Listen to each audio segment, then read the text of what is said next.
conseguindo ver aí? Tá abrindo ainda.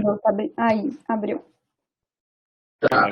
O cursor, vocês conseguem enxergar? Sim. Onde eu estou apontando aqui, porque daí fica mais fácil quando eu falar sobre algum assunto eu mostrar. Sim, ele aparece, aham. Bom, boa noite, já dei boa noite a todos. Eu sou o Gustavo Ilha, médico veterinário, e sou coordenador de território da Boehringer Ingelheim Saúde Animal. Vou fazer aqui em segundos o que é a Boehringer. A Boehringer é uma empresa alemã que há 3 anos atrás ela adquiriu a Merial Saúde Animal. É uma empresa hoje, segunda maior empresa de saúde animal no mundo. E também tem um segmento muito forte em saúde humana. Para vocês terem uma noção, a gente tem mais de 8.000 cientistas na equipe no mundo inteiro, inclusive estudando Covid. Mas, para direcionar para a pecuária, uma marca que era da Merial e muito importante, a marca mais forte na pecuária no mundo é o Ivomec. Então, eu tenho bastante prazer de trabalhar com essa marca, que ela foi um marco na pecuária aí há 40 anos atrás, quando foi lançada. A gente vai falar aqui sobre programa sanitário em pecuária de corte. Não vou entrar em assuntos de mercado, como sempre a gente fala nas palestras, até porque o mercado está inseguro, mas eu tenho uma visão, e vocês provavelmente também, de que o Brasil é um celeiro, que é o celeiro do mundo, a produtividade agropecuária, tanto de grãos quanto de carne, e ela vai ser importante nos próximos muitos anos. Hoje eu li uma notícia que, pela demanda chinesa ou pela demanda do mundo, o Brasil em poucos anos vai ter que chegar aos 300 milhões de cabeças de gado. A gente está com 220 milhões, mais ou menos.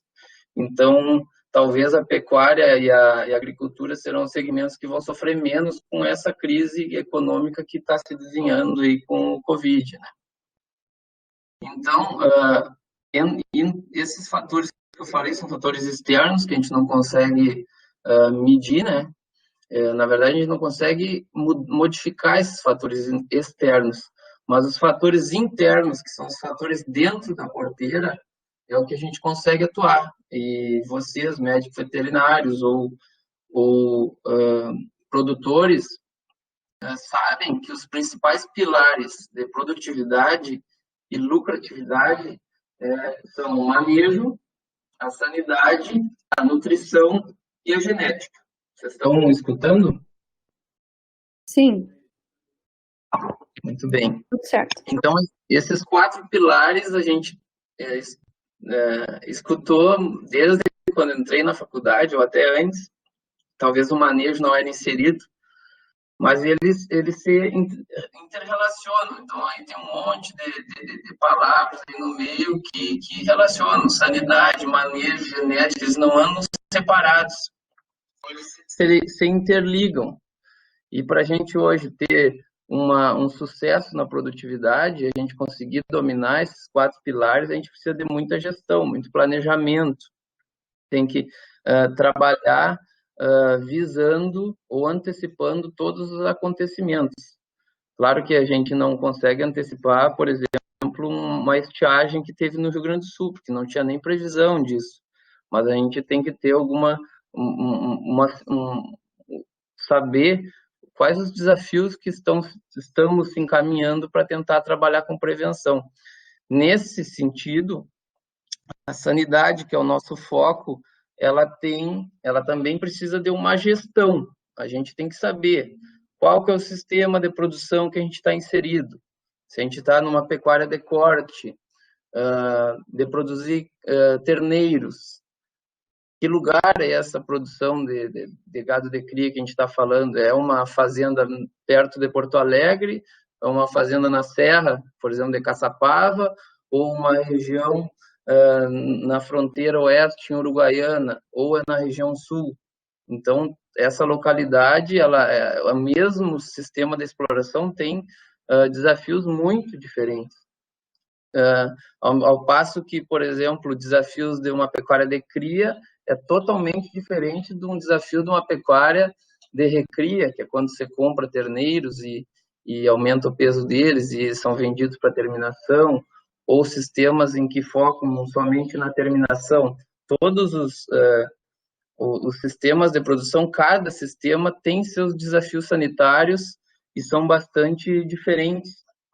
Inclusive, muitas vezes, o mesmo segmento, mesmo tipo de exploração, às vezes, de uma fazenda é totalmente diferente da outra fazenda que é do lado. No mesmo sentido, as categorias animais inseridas nesses sistemas, a localização eu já falei, e a epidemiologia das enfermidades. Tem regiões no Rio Grande do Sul que algumas enfermidades não estão presentes, e outras regiões sim. E por isso que a gente deve saber dominar esses fatores para trabalhar com planejamento e prevenção. A gente precisa sempre estar à frente. Claro que algumas coisas que não estão planejadas sanitariamente, elas podem acontecer e acontecem de uma maneira bem seguidamente acontecem, mas a gente tem que trabalhar com prevenção, e esse é o trabalho que eu tenho hoje na Behringer. A gente é vendedor, a gente vende Vomec, Topline, é uma linha bastante famosa, mas a gente tem uma abordagem de longo prazo. Eu entro na fazenda, não entro lá para vender Ivomec, eu entro para vender um programa sanitário estratégico e indicar para esses pecuaristas os principais produtos disponíveis, não precisam ser da minha marca, para que esse programa sanitário trabalhe com prevenção e o produtor tenha uma boa ganho médio diário, boa produção de terneiros, e ele fique satisfeito com o resultado, e o ano que vem ele volte a me comprar. Essa é uma abordagem diferente, né? Porque a gente está preocupado, a gente tem uma política de ganha-ganha. Eu estou dentro da produção dos pecuaristas para que ele goste do meu trabalho, do trabalho da nossa empresa, que a gente tem uma relação de bastante tempo. E a prevenção é fundamental. Só que a gente tem que estudar os fatores determinantes. Quais são os fatores determinantes da sanidade dentro de uma propriedade? O meio ambiente, em que ambiente está inserida essa propriedade, quais são os principais agentes que estão ali presentes e qual o hospedeiro que eu estou colocando nessa fazenda. Vou dar um exemplo bem simples. Aqui, qual a diferença dessas duas fotos? A gente tem um confinamento e uma pastagem de inverno, né?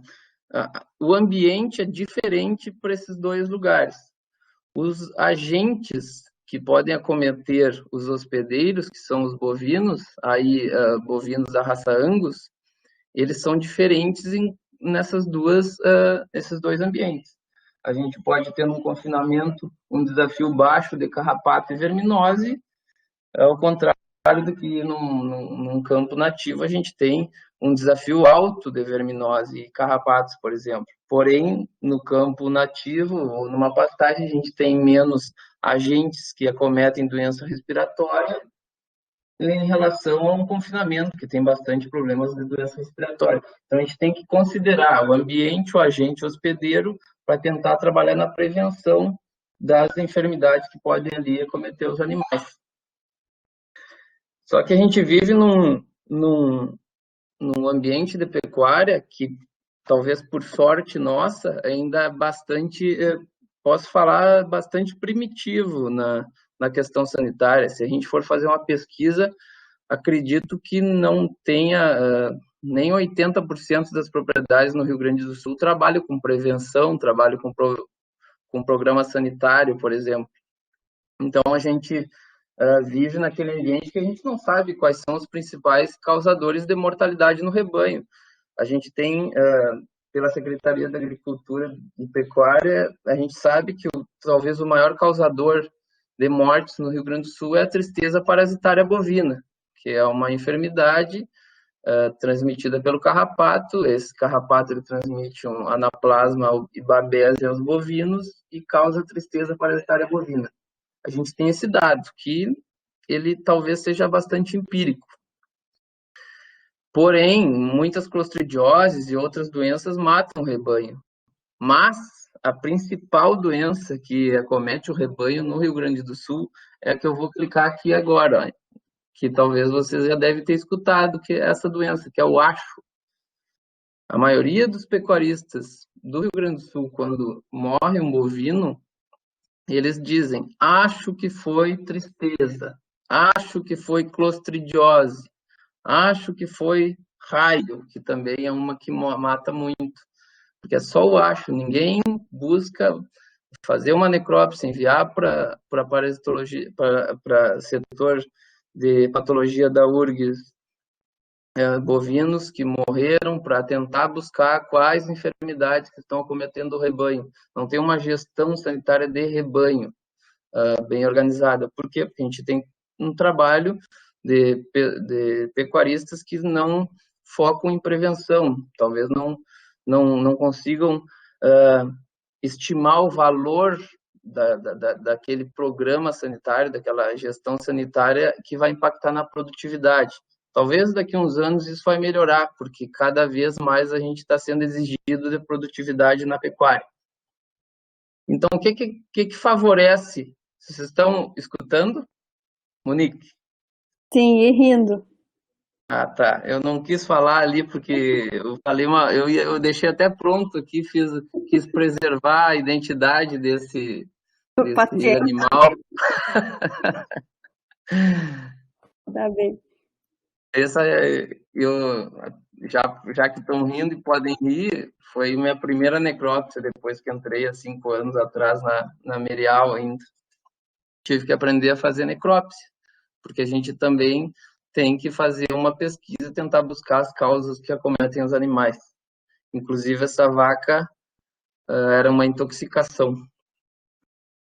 Então, qualquer desequilíbrio que acomete um rebanho, um animal, por exemplo, um estresse de transporte, um estresse de desmame, esse desequilíbrio faz com que talvez ali que agentes que estão presentes nesses bovinos eles causem uma doença.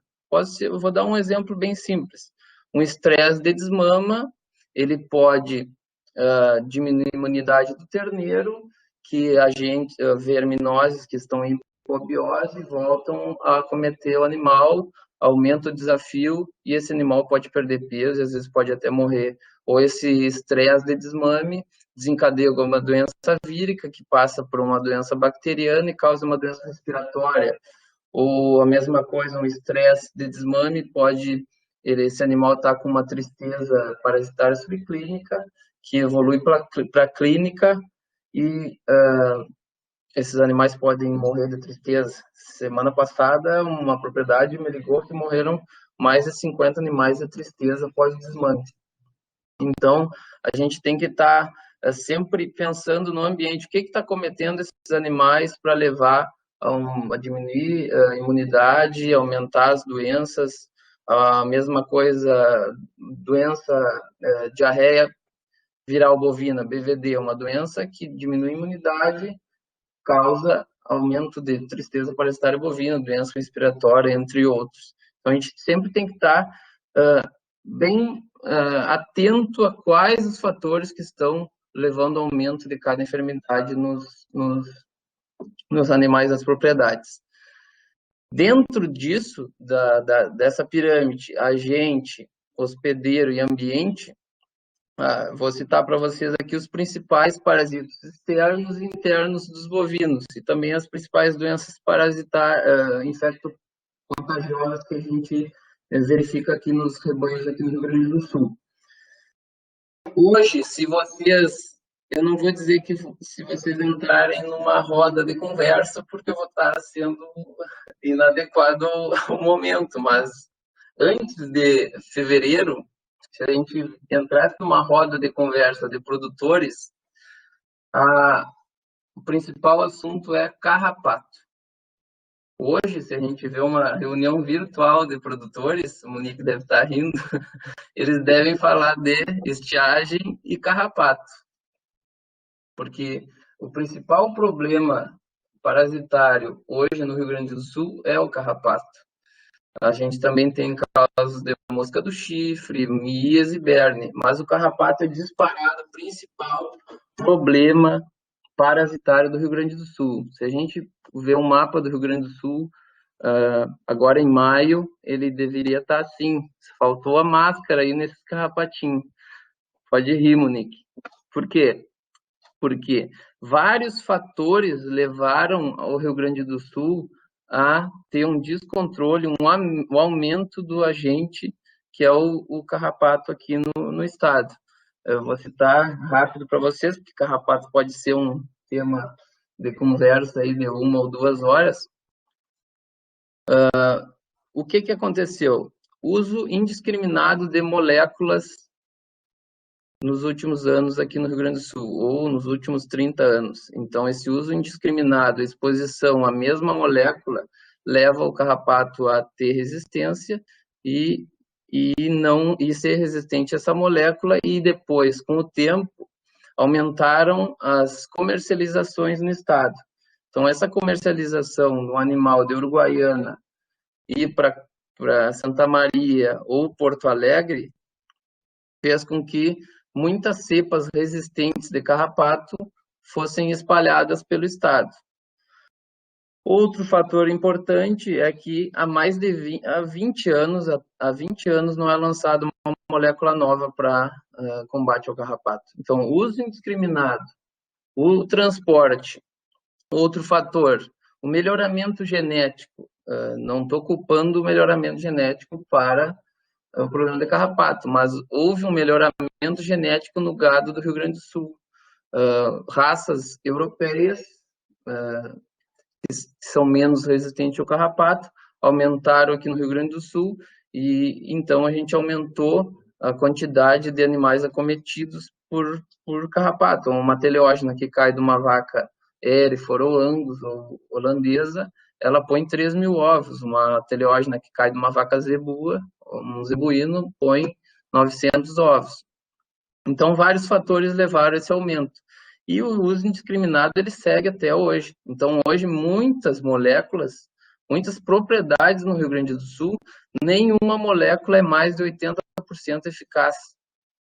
Muitos lugares, agora em maio, que é a terceira geração dos carrapatos, nenhum produto funcionava. De casos de animais morrerem por quantidade de carrapato ali expondo os animais à anemia, por exemplo.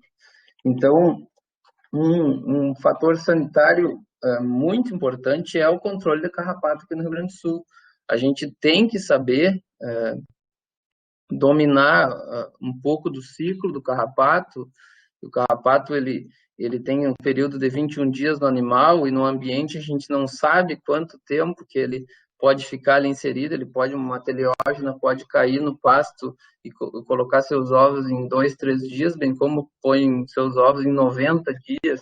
Os ovos podem ficar ali viáveis e eclodirem larvas em 15 dias, mas pode ficar mais 60 dias, e as larvas podem ficar mais 90 dias.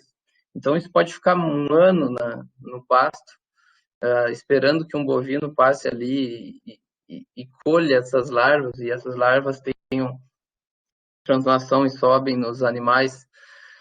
Bem como a gente tem que saber quais os métodos de controle do carrapato, tanto no ambiente, quais formas que a gente pode diminuir o desafio de carrapato num campo empastado. Posso fazer roçadas, posso fazer rodízio, e quais moléculas e como que essas moléculas atuam no bovino. Eu posso citar algumas aqui. A gente tem o banho carrapaticida, em que temos amitraz, clorpirifos, permetrinas aí disponíveis para o banho, que é uma forma de contato, de combater via contatos carrapatos. Bem como a gente pode utilizar produtos sistêmicos, por exemplo, o fluazuron, que é uma molécula que atua na troca de fase do carrapato, inibindo a formação da quitina. A gente também tem disponível as lactonas macrocíclicas, que são produtos injetáveis, como o Ivomec, por exemplo, que atua em todas as formas, todas as fases do carrapato, mas são produtos que são auxiliares no controle do carrapato. E também temos fipronil, que é o top line, que é outra forma de atuação por contato. Então, eu citei aqui para vocês todas as formas, todas as armas disponíveis para controle no bovino. A partir do momento que tu perde uma molécula, ou tu force teu carrapato da tua propriedade a criar resistência a essa molécula, tu perde essa arma. E é o que aconteceu em várias propriedades do Rio Grande do Sul. A exposição excessiva de um banho de amitraz, por exemplo, fez com que em 2, 3 anos o carrapato fosse resistente ao amitraz. Daí trocou o banheiro, utilizou aquele banho 10, 12 vezes no ano, perdeu aquela arma.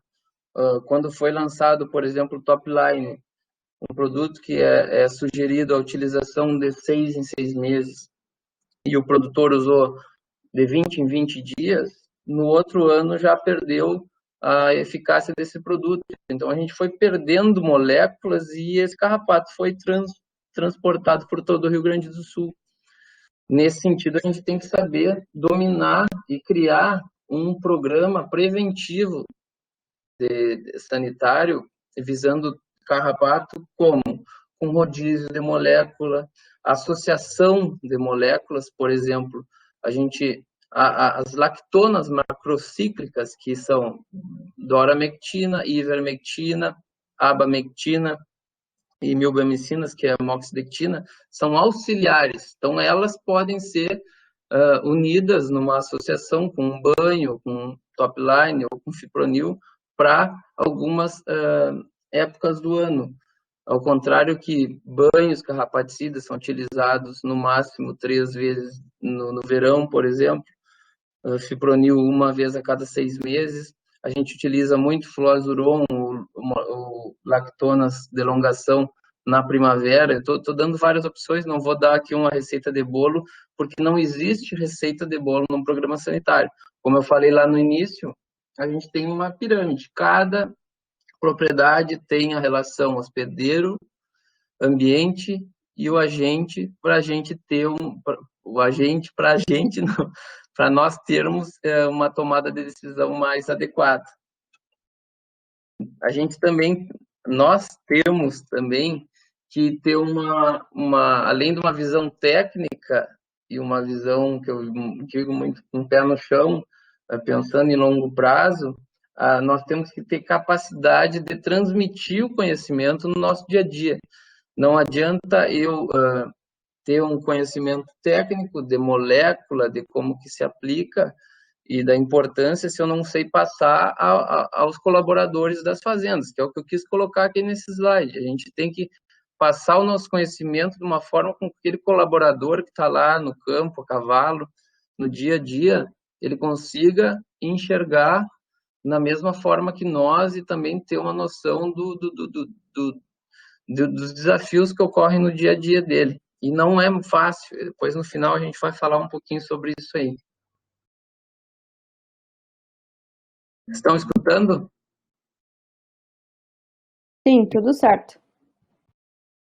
Bom, não quero aqui citar produtos, mas eu coloquei aqui só um exemplo, que é uma tabelinha de programa sanitário, inclusive ainda está com o logo Merial ali no lado direito, que a gente sempre organiza de janeiro a dezembro e as categorias, porque a gente faz uma sugestão e um planejamento anual de acordo com categorias, de acordo com campos que ali estão inseridos esses animais. E distribui os produtos durante o ano e tenta seguir um programa sanitário estratégico. Esse slide é só para mostrar para vocês que a curva de desafio de carrapato, que geralmente se inicia quando os dias começam a ser mais quentes, ali em setembro, a gente tem que respeitar o primeiro ciclo do carrapato, que acontece na primavera.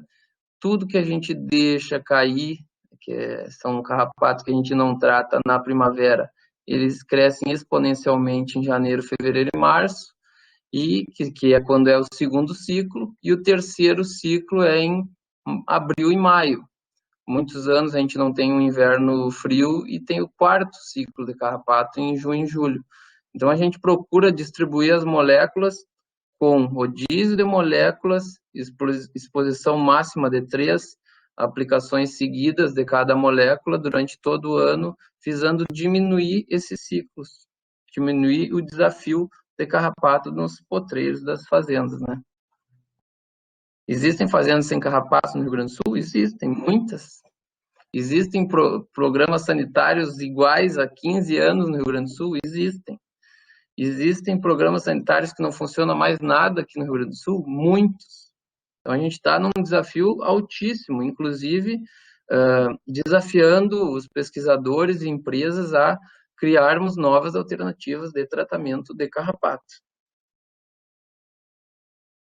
Pulando para parasitos internos, nós temos muitos problemas com parasitos internos. Eu vou mostrar para vocês depois que o desafio de parasitos internos é muito maior que os de parasitas externos. Porém, o interno a gente não consegue ver.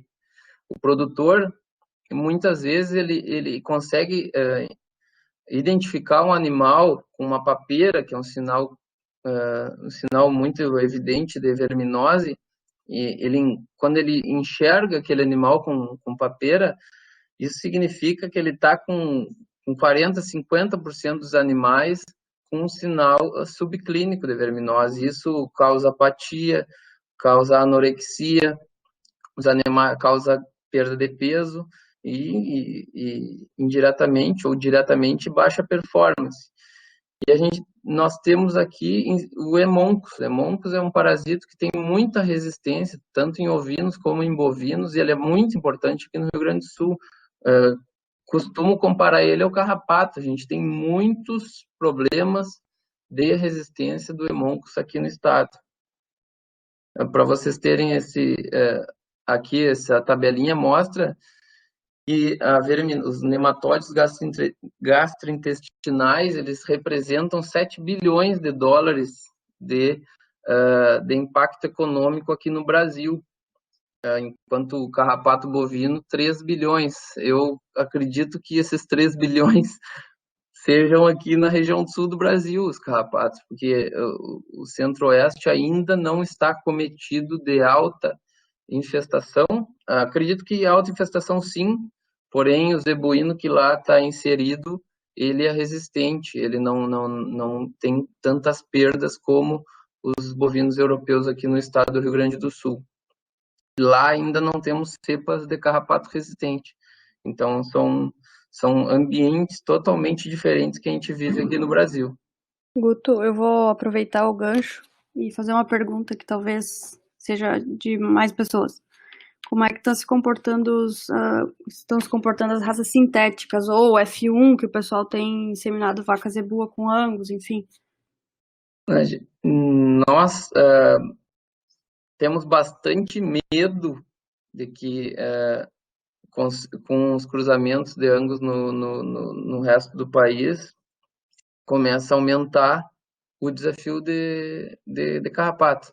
Pensando em empresa, óbvio que para nós é bom, que vamos ter mais vendas, mas pensando em ambiente, a gente tem que ter bastante cuidado. Eu vejo um ambiente bem promissor, porque é como se tivéssemos há 30 anos atrás aqui no Rio Grande do Sul.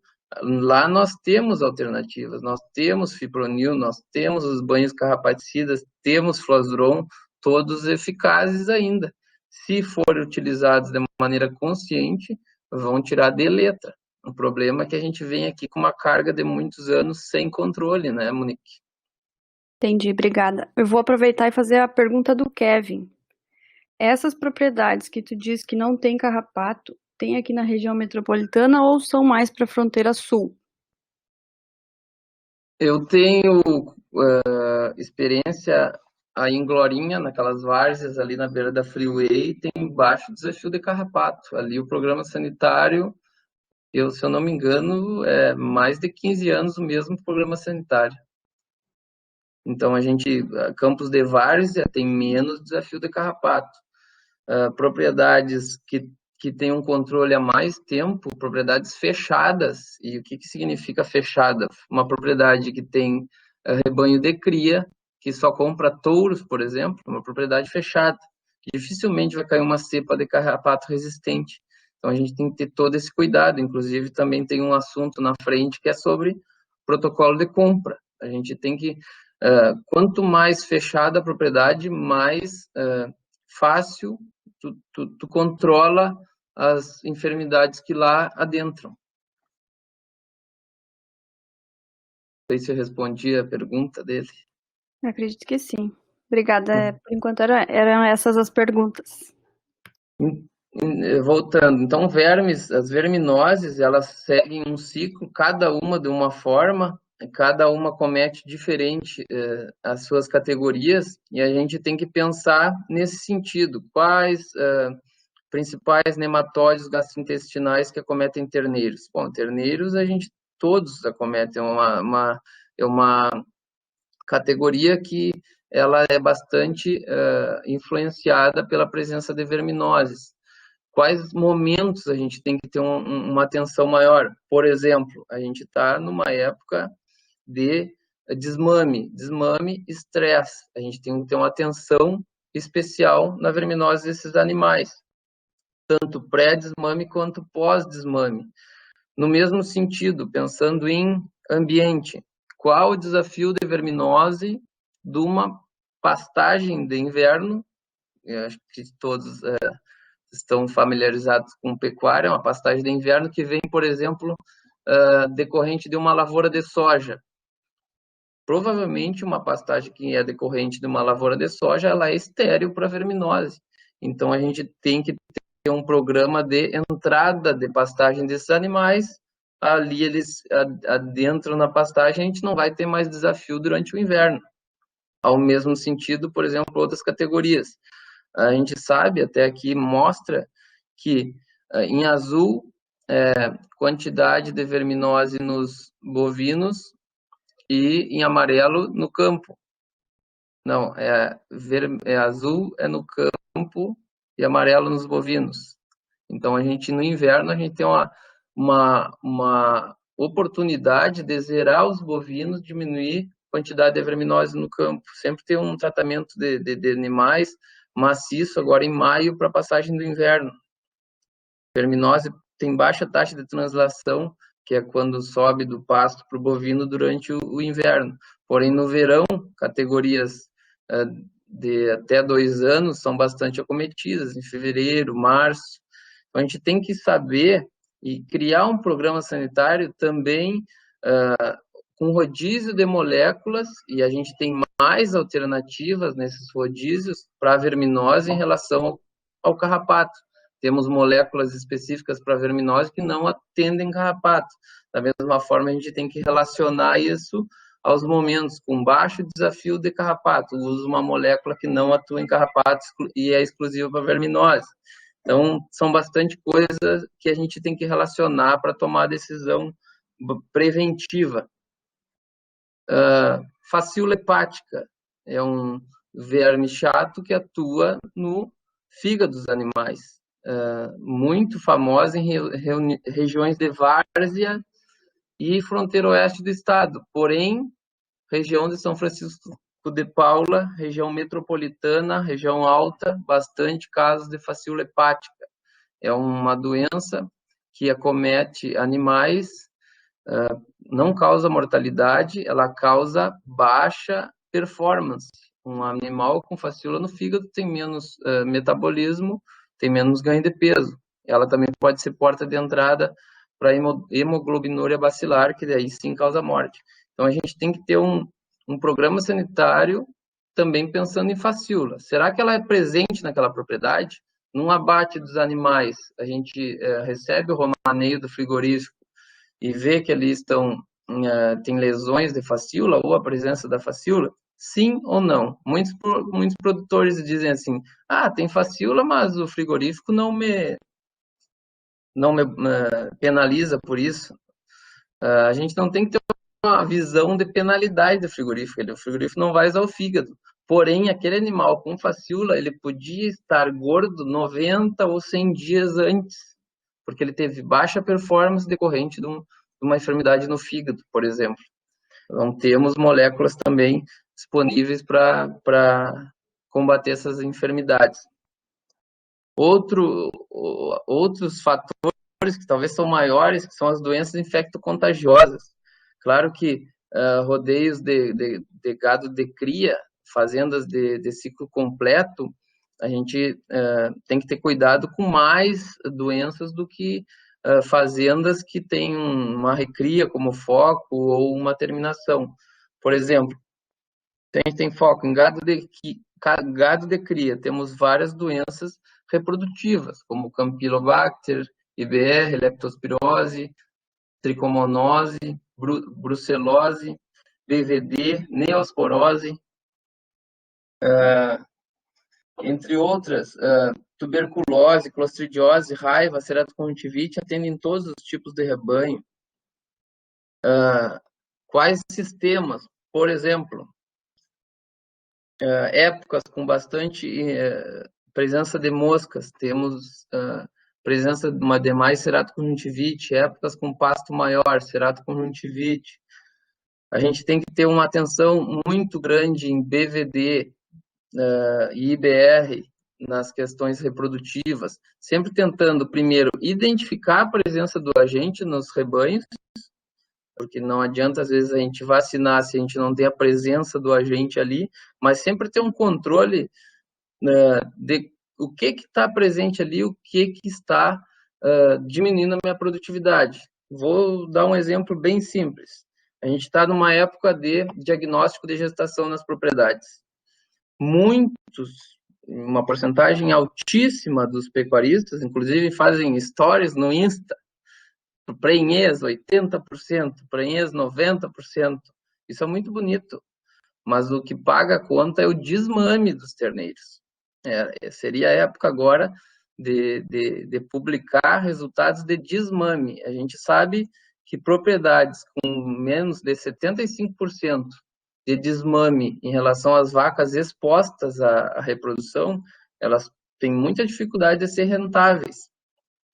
O que eu quero dizer com isso? Por exemplo, diagnóstico é uma coisa, aparição é outra, e dentro do tempo entre diagnóstico e aparição dos terneiros, temos leptospirose atuando, aborto atuando. No momento da aparição, natimorto, terneiros com falha com problemas que nascem má formação. Essa diferença ela pode ser relacionada com doenças infecto-contagiosas, ou às vezes, durante a estação reprodutiva, retorno ao cio pode ser relacionado com BVD e IBR. Neosporose também muito importante e pouco diagnosticada aqui no Rio Grande do Sul. Muitas, como eu falei lá no início, mortes por clostridioses. Olha, a gente cansa de falar, porque uma vacina de clostridiose custa 70 centavos e muitos pecuaristas não realizam a vacina. A vacinação para raiva, ela é de muita importância, inclusive nas regiões de rios, regiões montanhosas, regiões em que se faz o diagnóstico. Semana passada foi diagnosticado aqui na minha cidade, Caçapava do Sul, um animal com raiva. Todos os pecuaristas das regiões acometidas sugeriram a vacinação. A vacina da raiva custa 30 centavos. E tem muitas pessoas que têm aquela história, 2 anos atrás teve raiva aqui, não vou vacinar esse ano. Então a gente tem que ter todo esse controle, talvez pecar por muito, mas proteger os animais para tentar diminuir mortalidade e melhorar os resultados, tanto de parição, como de desmame, quanto de terminação dos animais. Dentro disso, tudo que eu falei, espero que estejam escutando, Monique, me dê um feedback. Estamos escutando, tudo certo. Depois eu tenho umas perguntas ali do pessoal, mas segue aí o teu pensamento. Tudo isso se unem e fica esse monte de risco aí nesse programa sanitário. Os azulzinhos são mais bonitos que os vermelhinhos, mas tudo bem. né, André? Nem sei. Porque e eles se unem e fica confuso, fica difícil, e a gente tem que relacionar os agentes, os manejos, as categorias animais, os fármacos disponíveis, e 6 estão disponíveis ainda, e as épocas de atuação, cuidar a resistência parasitária e montar um programa sanitário. E aqui está bem pequenininho o programa sanitário, não é. Nem façam print screen aí, porque não vale a pena, porque cada fazenda tem que ter um programa sanitário e não existe receita de bolo. O vizinho fez um produto que foi milagroso nas vacas dele, vou fazer o mesmo, mas o carrapato que eu tenho é diferente do dele, os animais que eu tenho é diferente do dele, as pessoas que trabalham comigo são diferentes da dele. Então a gente tem que levar tudo em consideração, chamar ali pessoas que entendem e valorizar a nossa profissão, médicos veterinários, sanitaristas, gestores, que têm gestão estratégica para montar um programa sanitário de acordo com cada realidade. E a gente vive num momento de famosa IATF, tá sendo muito utilizada, vai crescer cada vez mais. A gente tem certeza disso, está aumentando a produtividade do rebanho do Rio Grande do Sul. Por que eu trago esse slide? A IATF hoje é assunto e todo pecuarista de cria vai utilizar daqui a um tempo, se ainda não utiliza. Mas ela não faz milagres. Então, nós, técnicos, vamos lá introduzir tecnologias, não precisa ser só IATF, pode ser um confinamento, que é uma tecnologia também, uma suplementação, tem vários fatores que influenciam, e a sanidade influencia muito o resultado.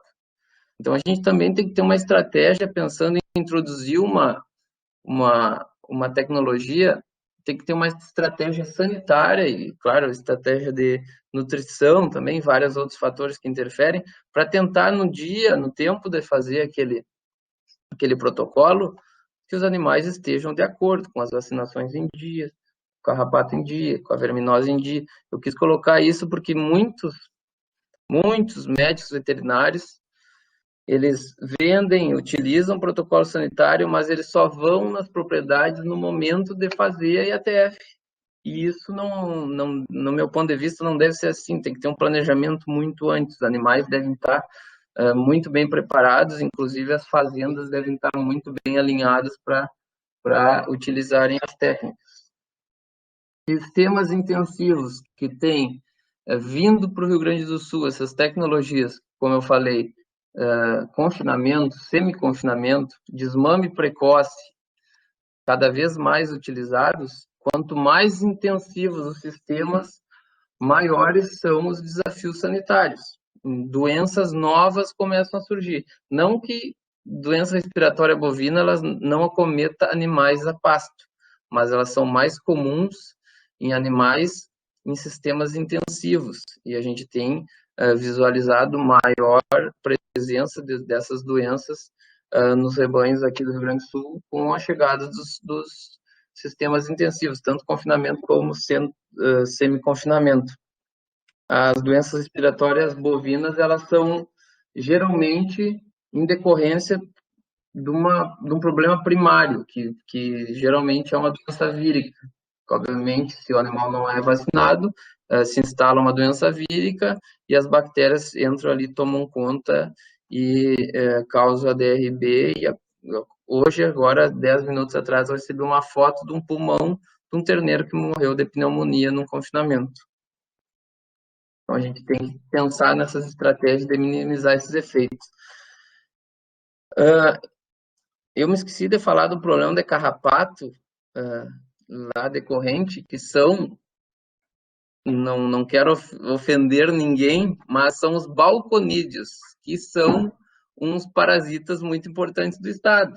Por quê? Porque o pecuarista, ele chega com um problema no balcão das revendas e ele diz, estou com um problema de carrapato. E o balconídeo quer vender, vende o produto que ali ele ganha mais, ou alguma coisa que estimula ele a vender, que ele não está errado, ele está certo, e a culpa é do pecuarista. que chega lá com um problema, ele não sabe o histórico, quais foram os produtos que ele utilizou nos últimos 6 meses, qual categoria animal, qual o controle que ele tem, quem que aplicou. Ele não sabe qual foi o histórico, chega lá com o problema, o balconista vende e ele leva o produto e o produto não funciona. Então, por isso que é importante o planejamento. Se alguém me pede uma sugestão, eu pergunto qual foi o histórico, o que ele fez há 6 meses atrás, 1 mês atrás, para a gente saber o que indicar, qual molécula utilizar, qual o propósito. A gente tem produtos que têm 100 dias de carência, a gente tem que saber o propósito desses animais, se vão ser abatidos daqui a 1 mês, daqui a 60 dias, para escolher as moléculas. E ter um controle disso. Todo pecuarista tem que ter uma agenda. Tal potreiro, fiz tal produto, tal dia, em tal categoria animal. E focar muito na aplicação, porque também temos problemas de aplicação de produtos, medicamentos na pecuária. Pensando em carrapato, em hemoncos, a superdose tem fator negativo, a subdose também. A gente tem que procurar utilizar produtos nas doses recomendadas e de acordo com o bem-estar animal. De nada adianta eu investir R$10 ou R$5 numa vacina se aquele bovino está entrando no curral ali de manejo, no centro de manejo, com estresse, com grito, com cachorro, com paulada, e isso aí vai gerar vai gerar estresse no bovino, e uma baixa resposta às vacinas. Então, a gente tem que ter toda a relação, tanto de aplicação de produtos quanto de manejo de bem-estar, para a gente ter sucesso na aplicação das moléculas. Por exemplo, muitas fazendas que eu vou visitar, que dizem que tal molécula não funciona, se a gente aplica de forma adequada, com prega correta na tábua do pescoço do bovino, e uma vaca de 500 quilos recebe 10 ml de Ivomec Gold, é um resultado. Mas muitas vezes a gente chega lá, a vaca tem 500 quilos e está recebendo uma dose para 300 quilos. Então a gente tem que ter toda esse jogo de cintura, tanto de explicar para os pecuaristas, como explicar para os colaboradores a correta aplicação e como, por exemplo, como a foto que eu coloquei aqui, que é um aparelho muito bom, muito utilizado no Rio Grande do Sul, porém ele tem que ser verificado se ele está utilizando a dose certa. Esse aparelho, a gente pode desmontar para lavar ele, porém muita gente monta ele novamente, segue usando, mas não confere se os 2 ml que ali estão marcados, está saindo 2 ml. Muitas vezes está errado. Já cheguei em fazenda que um aparelho montado precisava aplicar 10 ml no bovino e a gente regulou para 5, 2 aplicações de 5, teria que sair 10 ml, mas na verdade estava saindo 6 ml. Então os erros acontecem muitas vezes e a gente tem que estar atento nesse sentido. Outro problema, compra de animais. E aqui eu não falo só de carrapato, que é o que está nessa terneira aqui, num remate, que eu tirei essa foto. Ela está cheia de carrapatos. Então, o comprador dela está comprando ela e uma cepa de carrapato que só o FBI sabe do histórico dela. Bem como está comprando uma cepa de hemoncos que ninguém sabe do histórico dela. Pode também estar trazendo um animal persistentemente infectado de BVD e ninguém sabe o histórico. Então, a gente tem que ter muito cuidado com a introdução de animais nos rebanhos. A gente sabe que é impossível para um terminador, por exemplo, ele não trazer problemas para dentro da propriedade.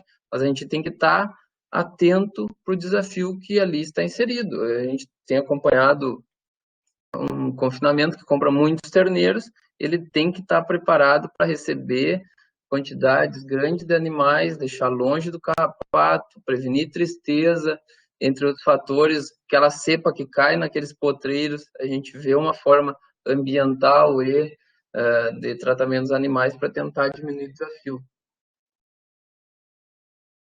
E monitorar. Temos disponíveis as universidades, a URGS, tenho certeza que está disponível para diagnóstico de doenças, tanto na patologia quanto OPG e coprocultura para identificar verminoses, biocarrapacidograma, a região metropolitana também tem o IPVDF, verificar caudas de banheiros, todas as formas de monitoramento a gente deve utilizar buscando identificar enfermidades, tratar doenças, diminuir risco e melhorar a produtividade. E a mão de obra, falei um pouco antes, nós temos essa tradição na empresa de treinamento de mão de obra, tanto de bem-estar animal quanto de aplicação de medicamentos, temos falado de gestão, temos falado de motivação. Vocês sabem que mão de obra é um problema muito grande no Rio Grande do Sul, um rodízio muito grande de pessoas. Eu vou numa fazenda, às vezes, em um ano, trocou toda a turma que lá trabalha. Então, um desafio que eu acho que é um dos maiores é incentivar, ensinar e engajar a mão de obra no setor primário, tanto na pecuária quanto na agricultura. Eu vou seguir falando, depois a gente vai fazer mais perguntas, né, Monique? Então, é o seguinte, a lei do mínimo, como eu trabalho com pecuária e trabalho numa empresa, tenho bastante ligação com gestão, não adianta nós investirmos muito em sanidade ou pouco em sanidade, muito em genética, muito em nutrição, pouco em sanidade, pouco em genética. A gente tem que ter sempre a lei do mínimo. Tem que estar na cabeça a lei do mínimo, porque aquele mínimo que tu investe, que é o balde só vai encher até ali. Não adianta eu investir 200, 300 reais numa pastagem de inverno se eu esquecer de zerar a verminose desses animais, ou se eu esquecer de fazer uma vacina de clostridiose.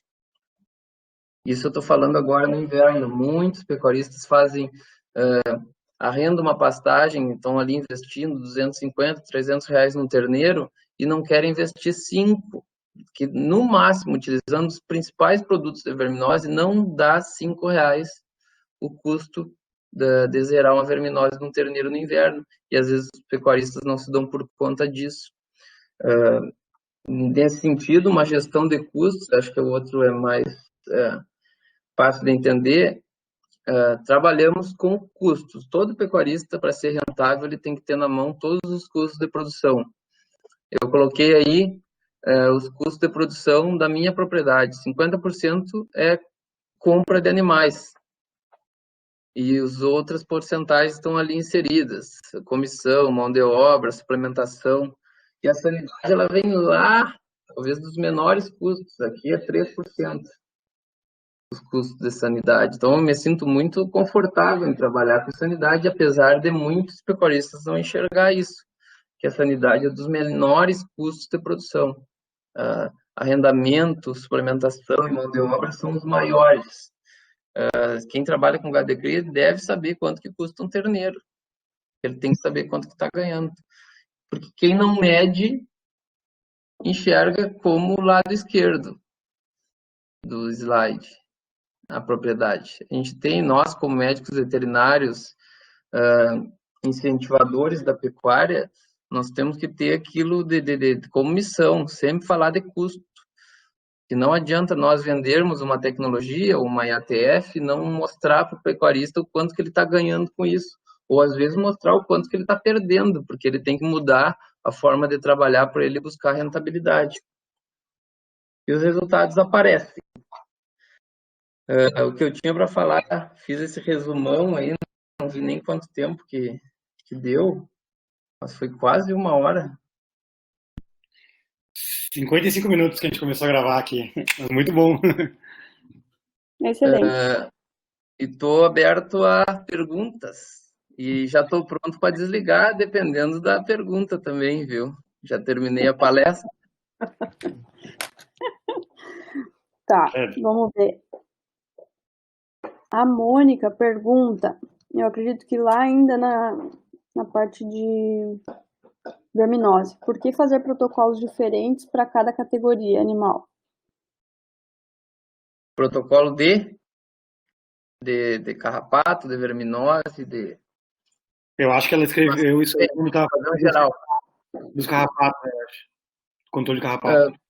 Em carrapato, a gente só, se uma propriedade tem diferentes categorias, por exemplo, vaca, novilhas, touros, recebem o mesmo protocolo, porém pode mudar de acordo com o desafio do lugar que elas estão. Por exemplo, tem propriedades que o gado de cria fica num tipo de campo e o gado de recria no outro tipo de campo. Então a gente tem que cuidar isso.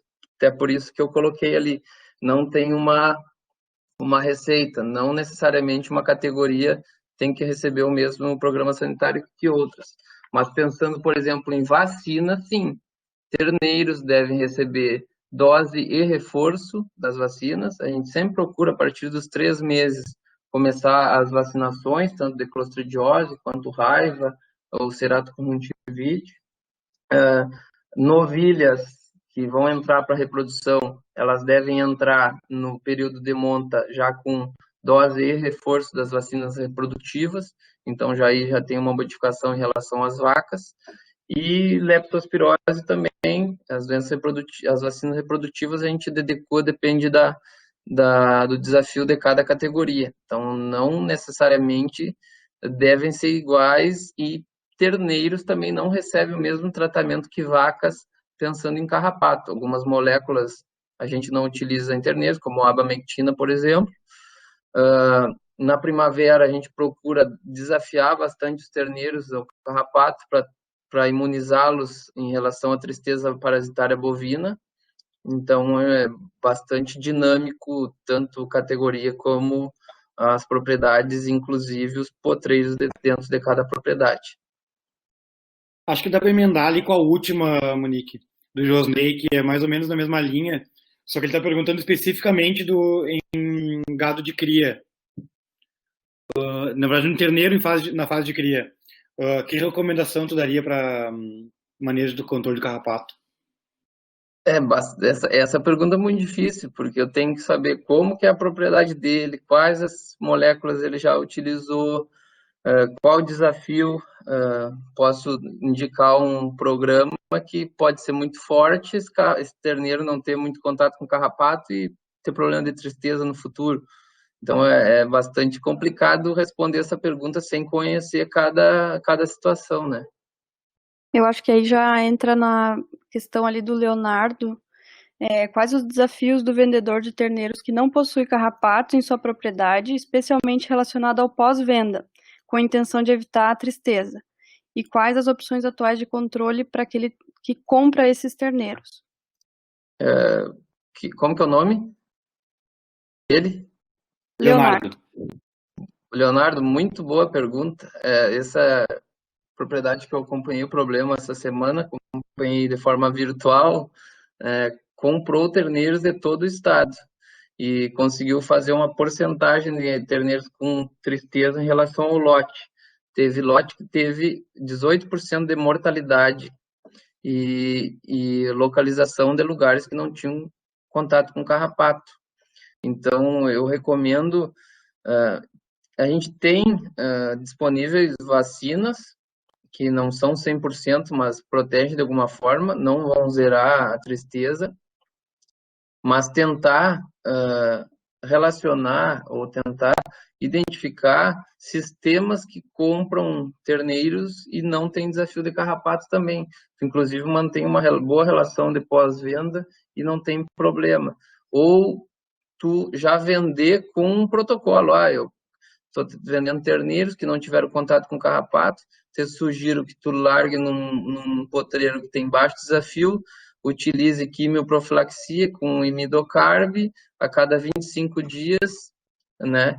Então, tentando prevenir essa perda. É bastante complicada essa situação aí, Leonardo. Bom, acho que tem uma pergunta... turma. mais de conceito, assim, acho que do Kevin, ele perguntando o que é biocarrapaticidograma. Desculpa se eu não fui claro ali, né? Eu deveria explicar o que é uma coprocultura, o que é um biocarrapacidograma. Mas biocarrapacidograma é o exame que a gente faz em teleógenas do carrapato, a gente coleta os carrapatos ingurgitados, envia para os laboratórios disponíveis para identificar quais moléculas são eficientes nessa amostragem que tu está enviando. É muito utilizado, na minha opinião, ela me diz quais moléculas utilizar de contato nos banhos carrapaticidas. Isso que eu consigo identificar no meu carrapaticidograma. É difícil falar. Tem a questão da Emília ali agora, na sequência também, ainda em relação ao carrapato. Os animais ditos de sangue doce devem ser tratados com mais frequência ou isso pode induzir a resistência? Não gosto de responder depende, mas animais que são menos resistentes ao carrapato, temos que ter mais atenção, mas dominar o ambiente em que eles estão inseridos, saber como que foi o histórico. Vamos pensar dessa forma, assim, por exemplo, chegou em maio desse ano, tem os animais europeus que carregaram bastante de carrapato, então caiu bastante carrapato naquele ambiente. Na próxima primavera, eu tenho que ter uma atenção adequada, utilizar produtos sistêmicos, sempre protegendo esses animais, eu sempre dei o olho neles para que não tenha autoinfestação. Então, a gente tem que relacionar as duas coisas, o animal e o ambiente. Tem muitos animais que são suscetíveis, que estão inseridos em ambiente de baixo desafio. Muito bem. Já me perdi aqui, Monique, na ordem das Agora, a próxima é a Gabriela. Velho, na tua opinião, em que momento deve ser realizada a imunização dos terneiros contra clostridioses em áreas alagadas, visto que essa categoria recebe 2 doses da vacina e passam pelo estresse do desmame?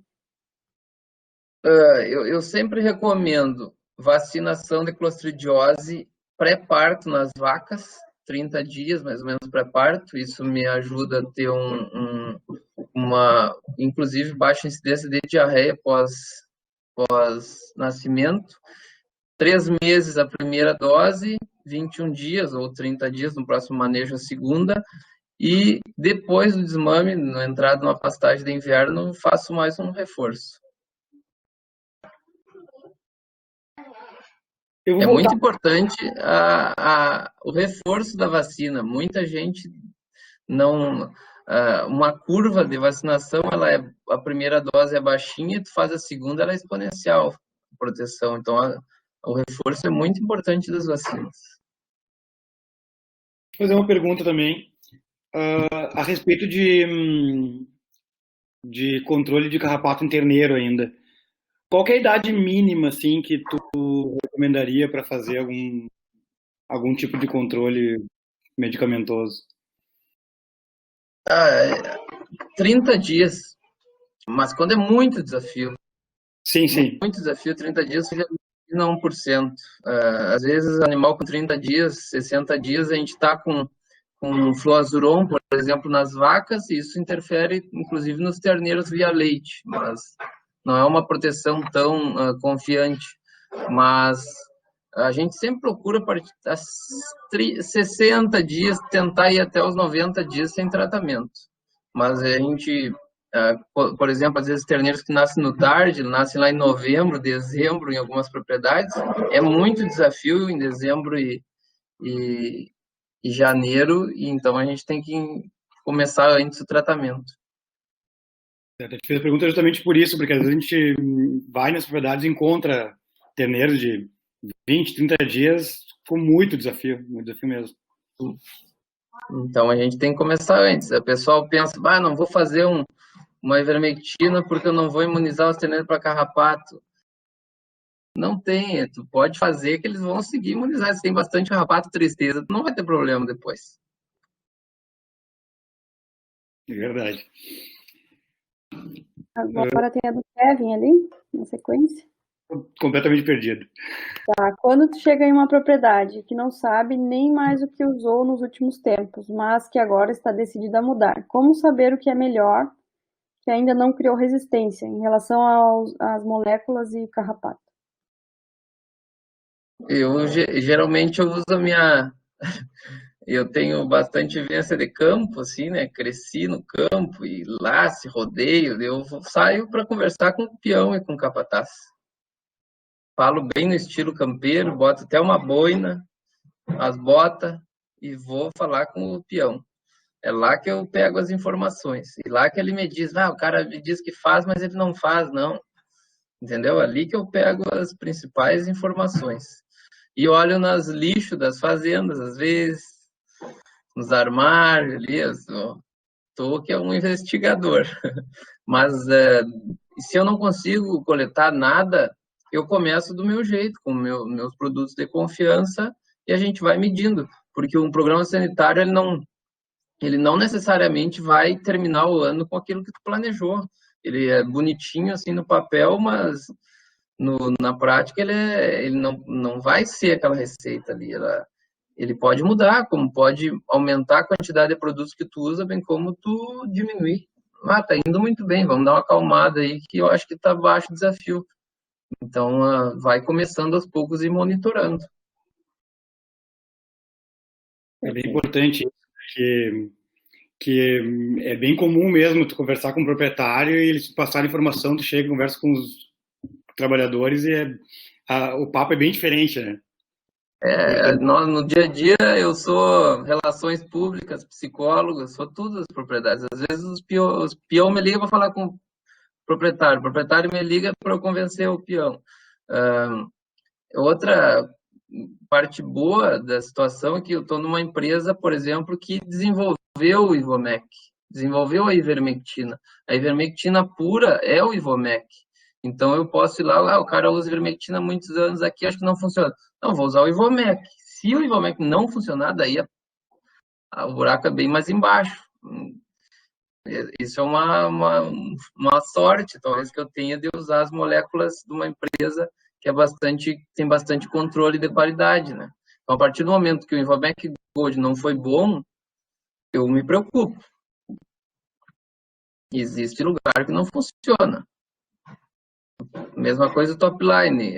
O Topline foi desenvolvido pela nossa empresa, pela Merial.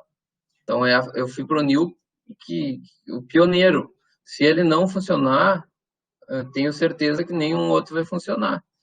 A mesma coisa posso falar de outras empresas. Doramectina é a Zoetis. A Zoetis, eu vou utilizar o Dectomax, por exemplo. Se não funcionou, tenho certeza que ali não vai dar para usar mais essa molécula. Continuando, aqui tem uma pergunta do Gabriel a respeito da utilização de medicamentos homeopáticos para controle de carrapato. Não sei se tem alguma coisa. Não sei se... Eu nunca acompanhei, tenho acompanhado alguns produtos de tanto homeopatia quanto fitoterápicos. A Bruna lá me ajudou. Isso depende muito do consumo dos animais. Então, por exemplo, um rebanho leiteiro que tem consumo diário de ração, tem certeza que ele vai consumir aquela quantidade homeopática que ele deve consumir. Um sistema de semi-intensivo, pode ser que os animais comem ração todos os dias, eu vou ter certeza que ele está consumindo. Porém, no sistema extensivo, eu não tenho certeza que o animal vai todos os dias no coxo. Então, não posso verificar se vai ser eficiente ou não. Eu posso estar enganado, vou dizer que não funciona, mas se a vaca não vai comer, como é que eu vou ter certeza? Mas eu acho que em alguns lugares intensivos, sim. Vicente, calma com as vacas aí, tem um guri brincando com as vacas aqui fazendo barulho. Tá bem. Mas onde é que a gente está, Monique? Agora a próxima é a da Leila. O que tu acha que leva os proprietários a aplicar menos um protocolo sanitário? Ou o que se mantenha por muito tempo o mesmo protocolo? Usam menos porque eles estão, na cabeça deles, estão gastando mais. Eu vou dar um exemplo.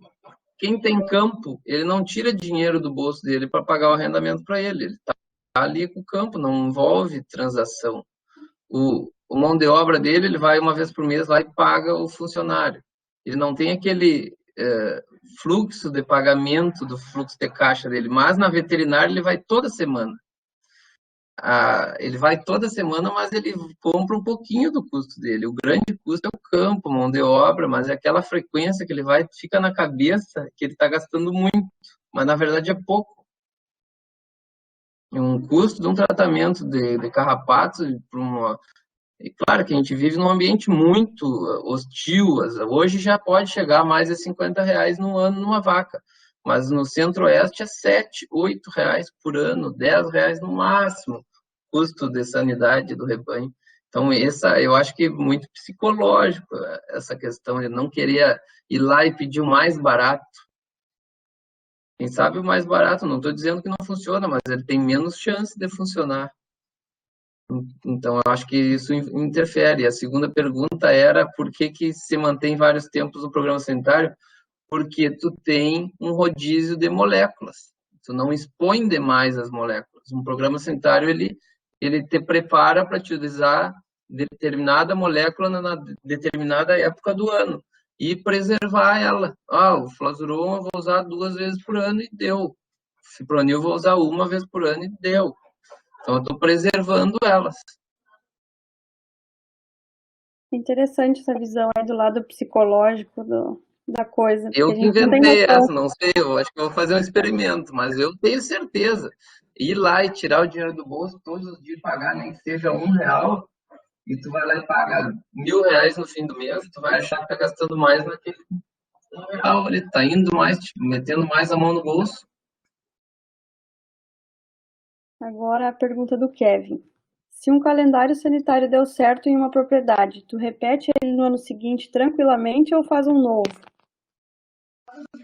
Repito ele. Às vezes a gente pensa em diminuir alguma coisa, mas nem todos os anos tem o mesmo desafio, porque tem outra coisa, é o ano. Esse ano teve seca, não foi tanto desafio em fevereiro e março. Então, o ano também colaborou, mas também em maio veio em 3 vezes mais, depois que choveu. Então, o ano também a gente tem que levar em consideração. Se funcionou, foi relação ambiental, os animais, ou foi o programa sanitário? Já aconteceu de eu ir numa propriedade, o programa sanitário deu certo e o pecuarista disse que o programa sanitário deu certo porque teve seca. Então, tu teve sorte e eu não vou fazer de novo. Tudo bem. O que eu vou fazer? Tem uma pergunta também para ti, Gustavo, a respeito dos métodos aí de controle de carrapato através de banheiro nas andanças aí pelas propriedades. O que tu recomenda quando o pessoal usa banheiro, assim, a respeito de trocar água, trocar produto? Porque a gente sabe que esse talvez seja um dos grandes pontos críticos, né, no controle do carrapato, pela má utilização do banheiro, né? Sim, muito crítico. Inclusive, a gente vive isso quase que diariamente. É muito difícil numa solução. O banheiro de imersão nada mais que é que uma solução, né? Cai animais ali com pelo, com fezes, retorna urina, fezes, às vezes entra água da chuva, aquelas moléculas talvez não sejam estáveis. Então, a gente tem que ter todo esse controle que é muito difícil. Ali é um claro caso de subdose, muitas vezes, e outras vezes os produtores botam que tem que colocar e dizem, vou botar mais 2 litros para garantir, superdose. Então a gente tem que saber todos os produtos que utilizou. Eu venho do tempo do amitraz, das cipermetrinas, depois das cipermetrinas com clorpirifos, e parou por aí. Depois que veio o Fention, esse é o último nível deles. Depois temos os de aspersão, que agora já tem mais opções. Então, a gente tem que ter todo esse controle, cuidado e monitoramento para tentar manter um banheiro funcionando. E eu sigo falando de manutenção. Se o banheiro está funcionando, eu uso 3 vezes e paro, porque eu tenho que manter ele funcionando. Eu tenho que rodar a molécula com fipronil, por exemplo, que é de contato. Se eu tenho um banheiro de aspersão, eu consigo rodar mais moléculas. Mas tudo tem que ser levado em consideração. E não é fácil de manter isso. Já tem casos de ir em propriedades que o banheiro não é limpo há 20 anos. Bem comum, né? Muito. Agora, fugindo um pouco do carrapato, Gustavo, deixa eu te fazer uma pergunta também a respeito do que tu tem observado, que a campo, assim, os produtores normalmente não reclamam muito como um problema a cisticercose, né? Mas em frigoríficos é um problema que vem crescendo cada vez mais aqui no nosso Uhum. estado. Daí eu não sei o que tu tem reparado, o que o pessoal está fazendo aí. A gente sempre questiona o romaneio das fazendas que vendem para frigorífico. E a gente utiliza maciçamente albendazole de diferentes marcas, a gente não tem na nossa linha, para tentar calcificar esse cerco. Tem uns que são mais efetivos que outros, às vezes utilizam 2 aplicações de 30 dias antes do abate, uns utilizam dose dobrada, muito empírico isso, porque a gente sabe que o albendazole ele não vai ser 100%. Ele pode matar a larva, mas o corpo, o sistema imune do animal que tem que calcificar. Então, tem vários fatores ali envolvidos. Tem dado sucesso nas nossas recomendações, mas a primeira coisa que eu tento falar para os pecuaristas é o saneamento. De onde é que está vindo esse cerco aí? A gente sabe que até 3 anos dura o ovo no pasto, mas tentar achar de onde está vindo esse problema, né? As lavouras levaram muito esse problema. Os caras vão lá plantar e colher e o banheiro é no mato, né? Então é uma forma que eu tenho alertado todo o pessoal para tentar diminuir isso, mas o albendazole é o que a gente mais utiliza. Certo. Porque é uma coisa que me chama muita atenção, assim, sempre que a gente assiste palestra de frigorífico, sempre reclamam muito de muitos achados de cisticercose, né? Sim, E, e Monique, eu isso é não sei, importante. eu me perdi, acho que em termos de perguntas no chat aqui, acho Foram todas. Uhum. que tem alguém escrevendo ali, Caroline. Se alguém mais também quiser fazer mais alguma manifestação. Gostei do último comentário ali, pura bucha esses pecuaristas. Não, isso é bom. Se tudo fosse bem desenvolvido, a gente não ia ter trabalho. Eu acho que a gente tem bastante trabalho pela frente. Eu acho que não vai ser virtual, como muitas profissões aí com o Covid vão se tornar virtuais. O encontro com o pecuarista ele vai seguir sendo necessário. Eu acho que a medicina veterinária ela está salva com esse desenvolvimento das profissões aí com tudo que está acontecendo.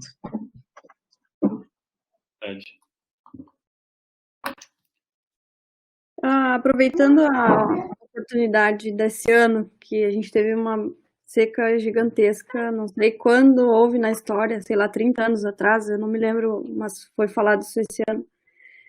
O que vocês notaram de mudanças nesse calendário, assim, o que foi mudado nas propriedades por conta da seca? Porque provavelmente, como tu falou ali, ficou um tempão com o carrapato quase que controlado naturalmente, eu acredito que tenha diminuído a infestação dos animais por um tempo, aí chove e aumenta exponencialmente o número de carrapatos. Como é que foi feita essa manutenção esse ano?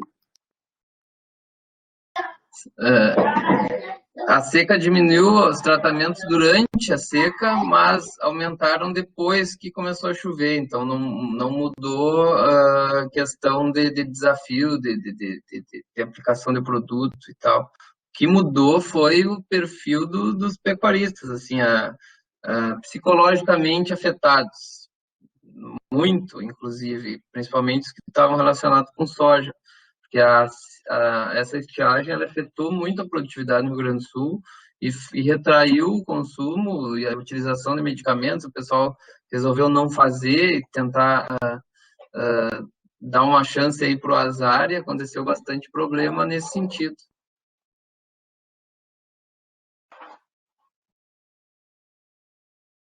Então, acho que era isso de perguntas, né? Te agradecer mais uma vez pela disponibilidade. Não sei se a Monique quer complementar com alguma coisa, mas... Gostaria de agradecer demais a tua disponibilidade de trazer os dados, né, da tua experiência. ao que tu está acompanhando no campo aí de perto. Então, muita gente, né, principalmente os alunos ali, às vezes não tem acesso a essa vivência, assim, foi que eu até te pedi para compartilhar conosco essa parte real mesmo, o que acontece no campo para a gente ter mais próximo da gente o que está acontecendo. Obrigada mesmo pela tua disponibilidade, pelos dados. Acredito que o pessoal gostou muito, está todo mundo elogiando ali no chat. E sempre que quiser retornar, é sempre bem-vindo. A gente pretende continuar com esse formato por algum tempo, né? Está funcionando super bem. E é isso aí, se tudo der certo, nos vemos na Expo Inter. Então, Vai ter, né? se tiver Expo Inter. Eu agradeço o convite, eu fico muito feliz de participar, muito feliz mesmo, isso me deixa bastante, é um ambiente agradável ter contato com pessoas, com alunos, tentar ajudar de alguma forma, tentar levar a ter alguma visão do nosso mercado de trabalho. Eu estou disponível, vou ter um cantor aqui do lado, eu estou disponível para quando vocês quiserem distribuir, conversar com qualquer assunto que esteja diretamente relacionado com o meu trabalho, reprodução. E ainda mais, eu tenho que falar uma coisa aqui que estão me pedindo, ainda mais que a faculdade da minha esposa, Bruna, que se formou aí em 2012. É verdade. Eu não vou ganhar janta aqui, né? E a Bruna é um prazer para mim falar. Para palestrar para nós aí, trazer os dados da secretaria. Pode ser um bom assunto. Boa, Monique, já emendando a próxima. Ela estava coletando amostras para sorologia da fitosa, para liberação do estado da vacinação da fitose. Chegou agora. Legal. Interessante, isso é um assunto para falar da fitose. É um assunto. Mas tá bem, muito obrigado mesmo. Depois eu queria, Monique, uma foto aí, alguma coisa da nossa participação. Pode ser até um print screen, eu vou fazer agora, dar um sorriso aí, Monique. O pessoal a gente te manda. E depois a gente conversa para tu nos contar as histórias da Monique aí. Isso. Lá, pode perguntar aí que eu conto as perdidas. Olha aí, só tem histórias boas.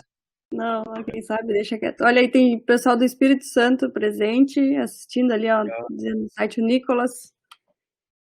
O Nicolas, estava numa reunião com um colega do Espírito Santo agora há pouco. Olha aí, ó. A Rovaina, tô vendo aqui também, que é ali do IPVDF. Obrigada, Rovaina, pela presença. Rovaina, Lu Della Rosa. Me lembro dela. Tudo bom, Rovaina? Um abraço aí. Me ajudou muito na Parasito. Mandem amostras para o IPVDF, utilize o IPVDF, a gente até enviou essa semana. É um excelente instituto aí para nos ajudar aí, tanto no combate do carrapato como outras enfermidades. As inspetorias enviam carrapato para lá, a Bruna está falando, enviou essa semana amostras. Toda a inspetoria do estado está disponível a enviar amostras para o IPVDF. Certo. Muito pela participação. Monique, já pode fazer a introdução da próxima. Sim, vou fazer a propaganda da próxima. Então, na próxima semana, a nossa reunião vai trazer a Juliana Germano First, que terminou seu doutorado e fez o sanduíche no Canadá, e vai trazer uns dados da pesquisa dela para nós. Ela trabalhou com endométrio de bovino, então trabalhou com nefas e outras coisas mais que são bem interessantes, a parte de metabolismo e reprodução. Tá? Então, estão todos convidados, a gente vai lançar o link nas nossas plataformas aí, e o link vai estar disponível. Provavelmente vai ser mais ou menos nesse horário, vamos confirmar a data no dia 10, confere, André. Isso, na quinta que vem, né? Quinta que vem, dia 10 às 6 da tarde. Isso aí. Mesmo bate local. Então Pessoal, tá. vou saindo. Então tá. Obrigada. Tá, Um abraço a todos. A Monique deve estar sendo esperada com um churrasco aí feito pelo nobre amigo Bernardo. provavelmente. Boa noite. Valeu, boa noite, obrigada. Tá. Até semana que vem, pessoal. Até semana que vem, Como é que pessoal. fica? Obrigado pela